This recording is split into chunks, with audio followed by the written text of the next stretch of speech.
Teachers of Reddit, what is the most depressing thing your kids have said?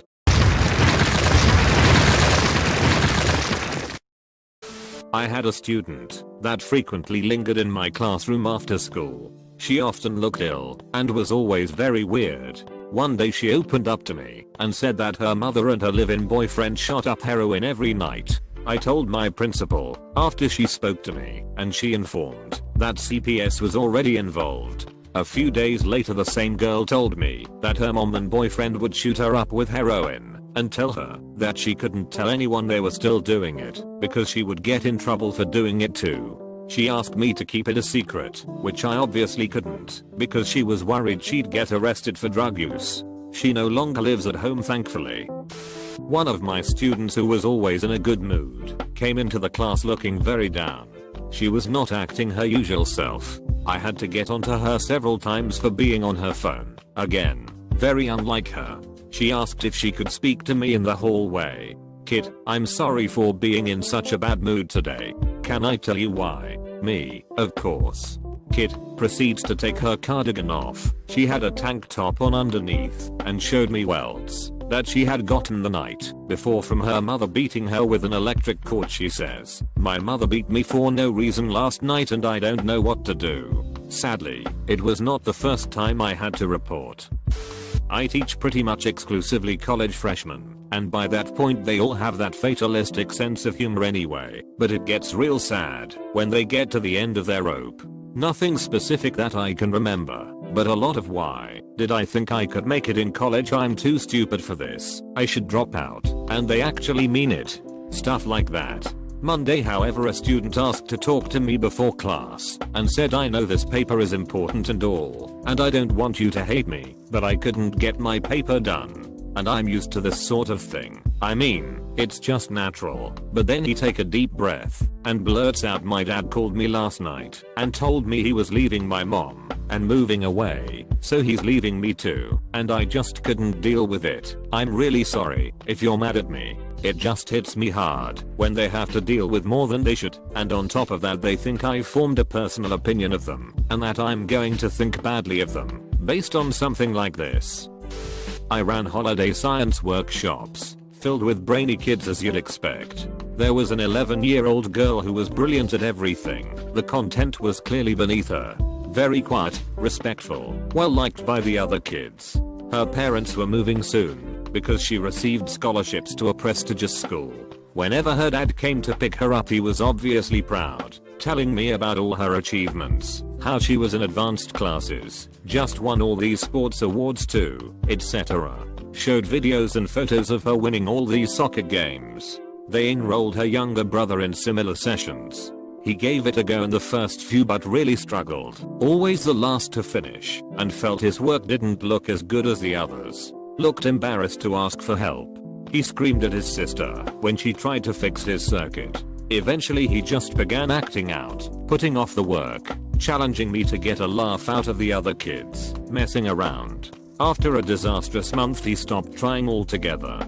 He just came in one afternoon and sat there, not doing anything. I tried to engage him in the activity and said if he didn't like what the other kids are doing, we could pick anything else he wanted to do. He said something like, "What's the point? My parents will never love me as much as they love my sister." I've had a lot, but one morning 2 students came in early to my room and asked if they could use my student computer. I said sure, and figured that they just needed to finish a project and knew I always got to school early. Nope. Turns out their best friend was murdered 2 days before because he wouldn't give his money he earned to someone trying to rob him. His family needed the money to not be homeless, so he died trying to look out for his family, and for like $80 or something. My students were creating flyers and a GoFundMe so they could try to help the parents not be homeless and to afford a funeral. To make matters worse, the kid was murdered on a Saturday. He was left to bleed out and die, to be found the next morning. The fucking murderer came to my school on Monday, as if nothing had happened. Cops pulled him out of the class in the middle of the day once they had figured out it was him. MS. Spide, do you know how to get local electric company to turn your power back on? I get paid today, but they pay me on a card, so Do I get out cash and get a money order, and where do I take it to? Kid was 16, but kid got their power turned back on that day all by themselves. I didn't do spit or biscuits, but teach them how to talk to people in call centers and make the introduction to the CSR. And then later their power bill got reduced because the school social worker has programs for that sort of thing. The local power company sent them some energy saving free stuff, including some light bulbs. Kid and their siblings had been short some lights at home for a while, and we got their water and sewer discounted as well. School social workers are pal. Their surviving parent was trying. It's just hard with a parent of their own who isn't well. That many kids and 2 fast food jobs. Kid is in college now. Damn near full ride. Commutes from home to save money. Puts their housing stipend towards the family rent, utilities, and gas for their own old Toyota. Their parent looks like they just took their first breath in 10 years. I'm proud of all my students, but especially that one. My mother was a teacher for nearly 30 years. She spent the last 10 years at a middle school that was pretty hard up in the Tulsa public school system. She had a very good student who came to school every day in the same clothing. We can call him Jay. The clothing was always washed, but even so around halfway through the year, his clothing was becoming tattered and stained. The other students began to notice and make comments. The school tried to give him clothing but he refused. He would not accept a handout. A few teachers came up with a plan for the school put on a contest, where the winner was given some new, very nice, school clothing. This contest was set up for Jay to win. This way he could have new clothing, and not feel as though he was given anything. Jay won the contest. He accepted the new clothing gladly. The next day he was still wearing his old clothes. My mom asked him why he was not wearing the new clothing. Those are my trophies. I have them hanging on my wall. Rips my heart right out of my chest. Can you be my mom? 15 years old, totally serious. This is my real family. Different student referring to the teachers and friends at school. I don't deserve this. Teen when given a sweater on a very cold day. I hear a lot of this stuff. I wish there was so much more I could do. A couple in the running. My boyfriend was shot in front of me and died in my arms. The ambulance we called never arrived. Mom went to go stay with my older sister, 3 states away, for a while. She told me I'm in charge of his twin 15-year-old brother, and we need to make sure we stay at specific shelter. She never came back. A visibly sick student in class mom said she's working, and I tried to call my dad. He hung up on me. He doesn't care about me anyways. On the first day of school, and the first day of my career, how was your morning? Dude took 2 to the chest on his front porch on my way to school. Don't worry though, I didn't see his face. What are we doing today? A 6-year-old preschool kid took my hand and wanted to show me something he had drawn. The drawing was in dark colors and sort of angry looking. He explained that he had drawn his heart, which was broken and hurting very bad. He said it wasn't any fun when his heart hurt like that. He was often being excluded from the group by his classmates, sometimes even bullied. He didn't have the social skills to communicate well with his friends, which led to him being very misunderstood, even though he always meant well. Had a kid read a story about a dog being cloned, but she latched onto the part where the dog died and started bawling. I took her out for a walk to calm down and asked her if she had any pets. She used to have a dog, but it chewed a shoe, so her parents gave it away. She used to have a cat, but it scratched dad, so they gave it away. They had a lizard, but parents forgot to feed it and it died. On and on and on. This string of horrible pet owner stories. I really regretted opening that can of worms, but it did take her mind off the story and she stopped crying. I've only been teaching for around 9 months, but one sticks out.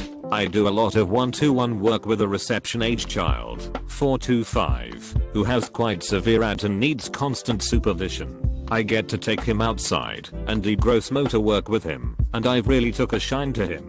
Broke my heart a couple of weeks ago when he was stopped by the deputy head and told off for running down the corridor. He burst into tears, which is completely unlike him, and said, "I just can't get the naughty out of my brain." High school teacher at a school for at-risk youth, so I get a lot of depressing shit. I really bonded with one student about comic books and even let him borrow my first edition Umbrella Academy comics. He was homeless and living at a friend's house on a yoga mat on the floor for the better part of a year. He asked me to adopt him. Wish I could, buddy. I wish I could. My students are the reason I want to become a foster parent though. It's depressing, but my teacher said it to me. Why don't you have any friends? Do you want me to talk to the other kids? To add you to their group? Proceeds to tell a group of children to add me to their group, and being rather loud. Other kids, HMM. Nothing changed. I never changed until the end of school and rarely had someone to even sit with me in class. This was one of the reasons why I had such low attendance in school. Already made a comment, but I've been thinking about his thread because this is my life every day. Other moments in my career that have touched me. Student of mine drops out to get a job. Happens quite a bit because of the economy where we live. Student in question is couch hopping and trying to support himself and can no longer afford to not work, so I don't see him for 6 months. On his 19th birthday, he had the day off, and you know what he did? He came to school to visit me because he knew I would be happy to see him and he would get at least one happy birthday from someone who cares about him. Anytime a student says anything, like you're the only one who cares about me, you're the reason I come to school, you're the reason I graduated, etc. Kills me every time. Anyone can graduate high school, but they lack the confidence in themselves to see it. I try so hard every day to let them know they can do it, but they go home and get the opposite from their parents. Some days I might be the only positive interaction a student has. I always say good morning when they come in and goodbye when they leave, so they know they are being noticed. I try to always use their names when greeting them, so they know it's specifically for them. I try to remember important dates for them, birthdays/court dates/ if they are going to their driving test that day, and congratulate them personally, or ask how it went. I want them to know they are seen and someone cares. I had a student write his will in his notebook. I was walking around at the start of class, checking to make sure students were starting their bell work, responding to a prompt, and I didn't believe what I saw at first. I immediately talked to him outside and sent him to the counselor, but it was one of the most depressing yet jarring things I've seen. He was 12 years old when this happened. Thankfully he is still alive and well. Not a teacher, but one of my close friends. I've known her since the start of high school. She never realized her home life was as bad as it was. She spoke about her mum neglecting her, while the 14 foster cats they could barely afford to feed were spoiled rotten, and how eating the same thing every night, her only meal for the day, started to make her nauseous. The real kicker is that her mother got cancer, and as soon as she died, she said, "I'm so glad she's dead. I wish she died sooner," or something along those lines. She was 16 when her mother died, and she's 18 now. She's never going to leave those horrible scars, and the things she tells me about are horrifying. She lives with her dad now, and has a proper home, regular good meals, etc. I have no idea how her dad didn't get custody when she was a child. He's an amazing dad to her, and would probably do anything to help her more. I have a student with severe AD. He's always talking and interrupting in class, but doesn't seem to be able to stop. He'll also get up and bother other students, etc. His parents have refused to try any way to help him. All the other kids hate me, don't they? It breaks my heart that it's true. Oh, this kid is also 8. My student told us that her mom was taken by ambulance to the hospital the night before after she stopped breathing. The other kids pressed her on what happened, and she just shrugged and said her mom would be okay. 2 days later, I got the word that her mom was brain dead. Her daughter had no idea. That Friday afternoon, I let the kids have an extra recess and watched my student play and laugh with all the other kids in the sun, knowing that she might not be happy like that again for a long time. Note to the teachers: when I was about 15 and going through some rough stuff at home, I wrote that I wanted to die in the back of my maths book one lesson. I didn't expect anyone to find it, but my teacher, who was brand new to the profession, did. Although I was a moody, angsty teenager, he took the time to schedule a counselor's appointment on my behalf and sent me to the office in the block of my next maths class. I was so angry at him for sending me there and assumed it was because he hated me and wanted me out of the class. Looking back, I'm eternally grateful. I got the help I needed, got support for my family issues and schooling issues, and came out of high school a happy kid. If you see something, anything at all, please report it. I can't tell you how different things could have been if I'd kept quiet. We may be moody, grumpy, and ungrateful teenagers, but deep down, we are still just kids who might not want to open up unprompted. Not a teacher, but a student. We had a teacher, Mr. B, who had cancer while we were in school.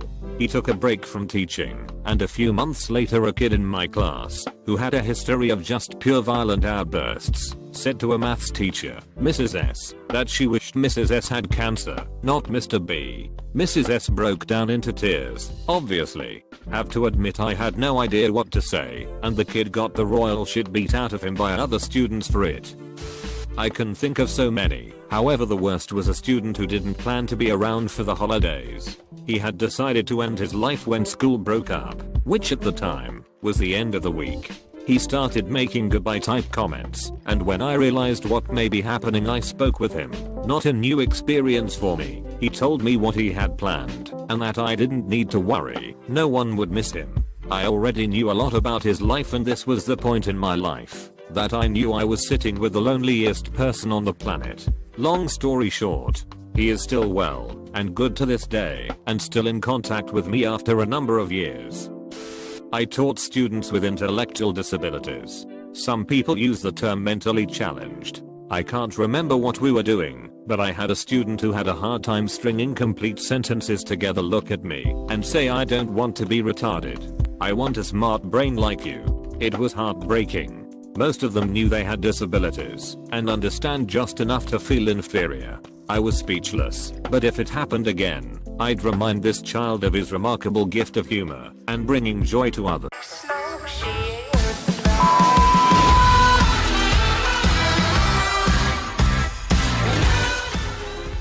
Thanks for watching. Like and subscribe for more videos.